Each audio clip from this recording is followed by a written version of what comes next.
Join us.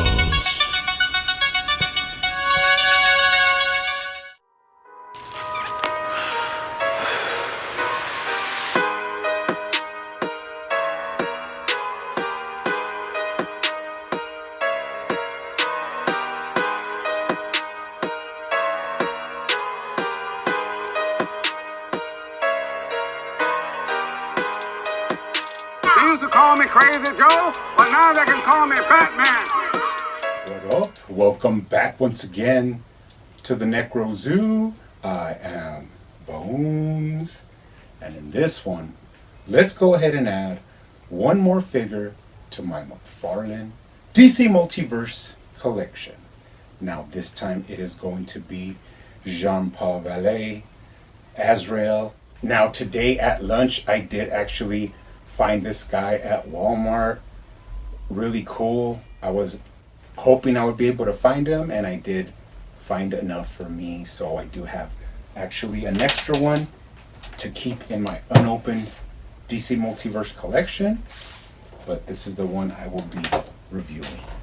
Now this character does come from the Knightfall storyline, but after that he has started to create his own mythos, and he is also in all the current runs of the DC universe. Now this character was created by a group called the Order of Saint Dumas, and when he became of age they did activate him, turning him into a killing weapon.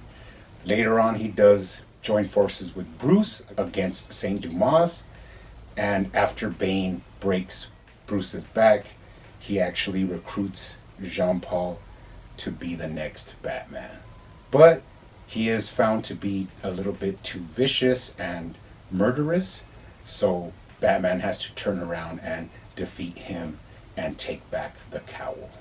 Really interesting character. Now, we have received various figures of this guy throughout the ages, from Mattel to DC Direct, but this one is by McFarlane, and since we just recently did Bane, I felt it just right to lead off into Azrael. Now he does look pretty remorseless in the packaging, but let's go ahead and take a closer look at it. But first, he does come with your standard black DC Multiverse stand. Not really needed, but sometimes useful. He also comes with his data file card. On the front, you do have some awesome source material from the comics. And on the back, you do have some information.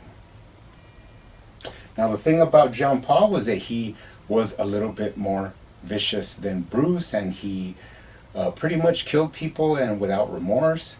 So he wasn't going to make a very good Batman for Gotham City. His tactics were a little bit different as well. He used a lot of shooting weapons and armor out on the streets. And where you could just slap around some punk, this guy would literally slap him around and basically almost kill him. So eventually Bruce had to take him out. But I know a lot of people really love this character and are expecting this figure. So let's go ahead and take a closer look at him. Now, right off the bat, first impressions is the colors are a little bit light. If you do look at the comic artwork, he has more of a darker blue, a more yellow gold, and a lot more silver in his costume. But of course, all of that could be handled with a little bit of paint and some sealer. So actually, I did do a little touch up. We'll take a look at it later on. I will be doing a lot more repainting on this guy and touching him up, adding a little bit of details that are more comic accurate. But all in all, he looks really good. This is a figure that, people did not expect. And then all of a sudden for McFarlane to just drop it on us, it is typical McFarlane style. But he does look pretty good. All the things are there. You have the pointy parts of his cape, that harness around his neck. These are all things from the old school Azrael, Azbat. So pretty nice. Let's take a look at the head sculpt. Now this is one thing I did like. They did kill it on the head sculpt. This is perfect. I mean, it takes a lot to get that sinister feeling from somebody when you cannot see their mouth or their nose. All you see his red eyes. Really terrifying feeling you'll probably get from that, especially in a dark alleyway. So he really did his job in intimidating the criminals and striking fear into them. And I really like how they rendered that in the head sculpt. You could really see a lot of the cool little sculpting lines, and they even added like a little bit of damage at one point, which just gives it character and more realism. So that's really, really awesome. Let's check out his articulation. Now he looks down really well, exceptionally down into like his collar part of his cape. He can also look up really well, so there's really no need to mod his neck like some of the other figures.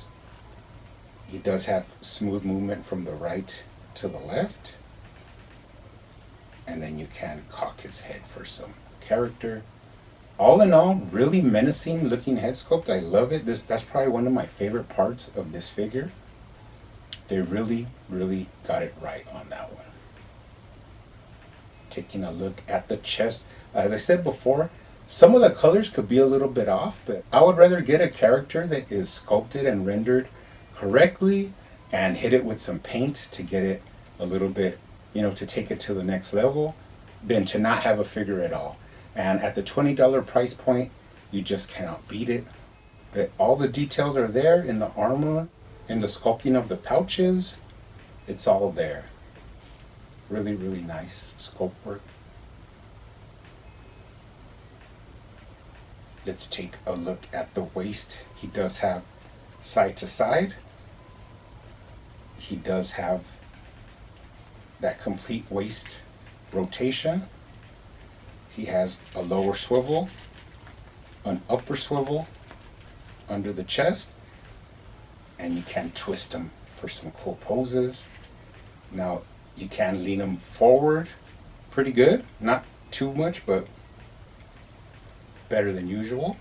And you can lean him back really good. All in all, nice waist articulation. Let's take a look at the arms. Nice butterfly joint here. You got up and down, front to back. A lot of range in that shoulder. Bicep swivel. Double jointed elbows that look really clean. Awesome job there. And then moving down from the shoulders into the gauntlets. Beautifully sculpted. They got all the details right. I think just some of the color is off. Like one blaring thing is that the talons on his gloves should actually be all silver. That's one of the main things you think of when you think of Azrael, especially the first armored version. But I will be doing that so you could check it out how it looks when it's painted. And there's some other details you could add if you look at the other side. The same beautiful sculpt work. Lots of texture in the suit part of this figure. Can get a T-pose. Can't really move it up, but you could kind of get past the cape and get his arms above his head, at least. Kind of restricted range there, but that's fine.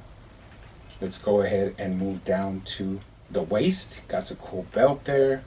Let's take a look at the thigh swivel. Beautiful range. Could get a lot of range out of those thighs. Kicks up really high and also kicks back really high. This is allowed by the rubber in the trunks area, and when you put it back, it just goes back to the same position. Love that. Traditional pouches on the thigh. That's an old school 90s thing. Then let's check out the hips. You can cock his knees out. Has that beautiful hip swivel. Double jointed knees that look really nice. Down to the ankle, you have up and down, left to right, rocker, and then toe articulation. Before we go, let's take a look at the whole lower body. They really got it right. This is what you'd see about McFarlane, is that when a character, even in figure form, traditionally has just like smooth plastic and it's just painted a color, they go the extra mile and they actually put texture, really fine detail in there throughout the lower legs.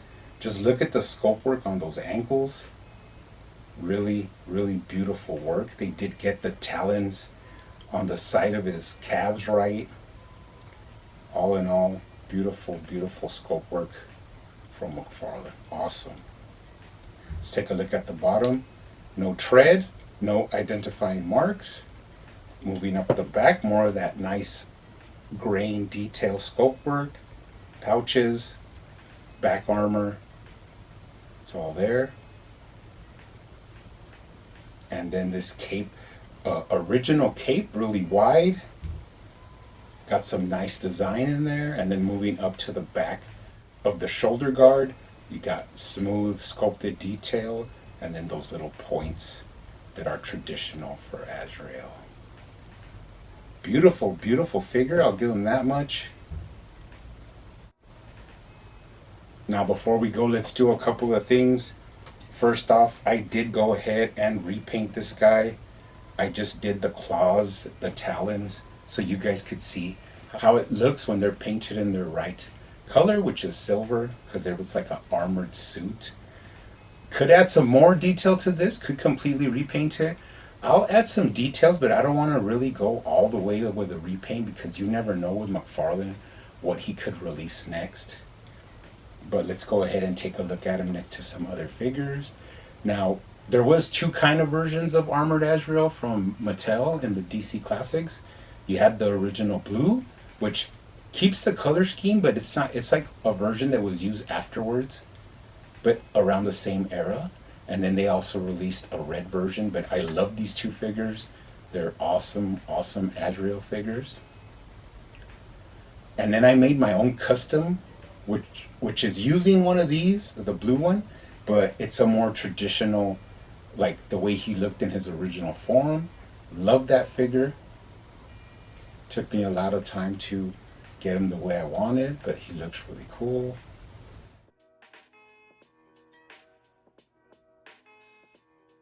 And as for McFarlane, first of all, let's put him next to the taller Batman, which is Three Jokers Batman, just so you could get a sense of some scale. And finally, since we're on the whole Knightfall thing, I figured something out, and that was that in the package of Bane, there was it never even really said Knightfall. So this wasn't really, I don't think, specifically supposed to be a Knightfall Bane. It was just a Bane. So that was pretty interesting that everybody's crying that it's not like a Knightfall Bane, because I guess in totality it's not really a Knightfall Bane, it's just your average Bane. But for right now, it's going to be my my Knightfall Bane, and these guys really did battle in the story. But two awesome figures coming from McFarlane. Who knows what he's going to release next? A lot of times there's some big surprises, but you guys keep hunting out there, keep collecting, keep customizing, and I will see you on the next one.